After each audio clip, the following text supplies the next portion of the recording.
कराची खां ख़बर असां शेयर कंदासीं। पाक रेंजर्स ऐं सिंध पुलिस ॾोहारनि ख़िलाफ़ कचे जे मुख़्तलिफ़ इलाक़नि में गॾियल ऑपरेशन कयो आहे। अमां खे आगाह कयूं पिया। ऑपरेशन दौरान जागीरानी गैंग जे सरगर्म कारकुन हमीर जागीरानी हथियार फिटा करे पाण खे पुलिस हवाले करे छॾियो आहे। पाण मुरादो पेश थींदड़ जाबदार क़त्ल, अगवा ऐं ॿियनि ॾोही वारदातुनि में मुलविस आहे ऐं पुलिस खे घुर्बल हुयो। रेंजर्स तर्जमान जो अहिड़ो चवणु आहे। रेंजर्स तर्जमान जो चवणु आहे त गिरफ़्तार जाबदार खे वधीक कार्रवाई लाइ पुलिस अख़्तियारनि हवाले कयो वियो आहे। ऑपरेशन दौरान रेंजर्स विंग कमांडर एसएसपी ऐं डीसी कश्मीर हसास पोलिंग स्टेशन्स जो दौरो कयो। हिकु भेरो ॿीहर अव्हां खे आगाह कंदासीं। कराची खां पाक रेंजर्स ऐं सिंध पुलिस ॾोहारनि ख़िलाफ़ कचे जे मुख़्तलिफ़ इलाक़नि में गॾियल ऑपरेशन कयो आहे। अव्हां खे आगाह कयूं पिया। ऑपरेशन दौरान जागीरानी गैंग जे सरगर्म कारकुन हमीर जागीरानी हथियार फिटा करे पाण खे पुलिस हवाले करे छॾियो आहे।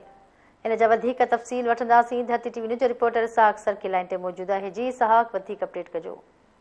बिल्कुल, पाकिस्तान रेंजर सिंध ऐं पुलिस पारां सिंध जे कचे जे मुख़्तलिफ़ इलाइक़नि में कार्रवाइयूं कयूं आहिनि। जॾहिं त कार्रवाइयुनि दौरान जेके मशहूरु धाड़ियुनि ऐं हुननि जे गैंग जो सरबराह हैदर हमीर जागीरानी पाण खे जेको आहे कानून जे हवाले करे छॾियो आहे। जॾहिं त जेको जवाबदार आहे उहो अगवा क़त्ल जी वारदातुनि में मुलविस आहे। जॾहिं त जेको जवाबदार आहे उहो पुलिस जे मुख़्तलिफ़ केसनि में घुर्बल बि आहे। रेंजर्स जे विंग कमांडर पारां कश्मीर जेको आहे जागीरानी गैंग जे ख़िलाफ़ कनकोट वारे इलाइक़े में कार्रवाई कई आहे। जॾहिं त उन सां गॾोगॾु सिंध पुलिस बि जेको आहे सिंध रेंजर्स सां गॾियल कार्रवाई कई आहे, जंहिंमें रेंजर्स इहा दावा कई आहे त जेको जवाबदार हो कचे जे मुख़्तलिफ़ इलाइक़नि मां जेका ख़ादिम भयूं जा पनाह वठी, जंहिंमें मुआइने हवाले सां जेको आहे जेको जवाबदार मुख़्तलिफ़ केसनि में घुर्बल आहे। इन हवाले सां पुलिस ऐं रेंजर्स गॾियल कार्रवाई कंदे जेको जवाबदारनि खे गिरफ़्तार करे वरितो आहे। तर्जुमान सिंध रेंजर्स जो चवणु आहे त जवाबदार खे वकील कानूनी कार्रवाई लाइ पुलिस हवाले कयो वियो आहे।